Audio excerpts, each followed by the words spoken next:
In a world where so many young people are searching for someone to believe in them, Jesse Sena chose to step in. I'm Michelle Reyes, and what started here in Pueblo is now a statewide promise to listen, to lead, and to never give up on our youth. At 15 years old, Maddock has already faced battles many never will. I was bullied a lot back in middle school. In these 4 years, I think I've been homeless twice. Homeless, alongside his mother, Maddock witnessed addiction, overdoses, and survival on the streets. That was also really scary because it was my first time seeing someone overdose, and I had no idea what was going on. And just last year, the loss of his stepmom. That person was really important to me, and for them just to unexpectedly leave my life like that was devastating. But someone made sure Maddock didn't go through this journey alone. A mentor named Matthew Hawkins, who's been by his side since he was 11. I don't want anybody to feel alone or like they don't have anyone to talk to like I did when I was a child. Matthew's mentorship is one thread in a growing statewide movement started by Jesse Sena, a psychology professor and longtime advocate for youth. Colorado Youth Awareness Week is about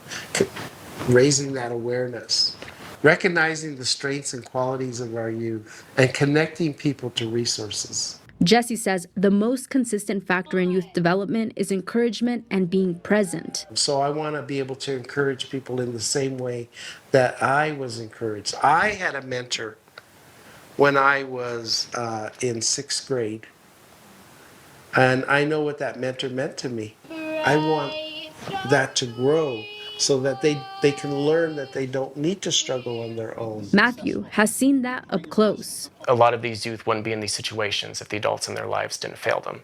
But I would say to be better, and the way to do that is to listen to them and to take an interest in the things that they're interested in. For Maddock, the impact is real and lasting. He's gained confidence in his body image through gym sessions with Matthew and public speaking. Right now in high school, I'm taking speech and debate, which is something that I would have never done. I'm also taking drama class too. From pain to purpose, Jesse's vision for youth awareness has turned into a statewide promise that no young person should ever feel invisible. And for Maddock, knowing he has someone that listened might just be what saved him. I'm looking forward to my future a lot more.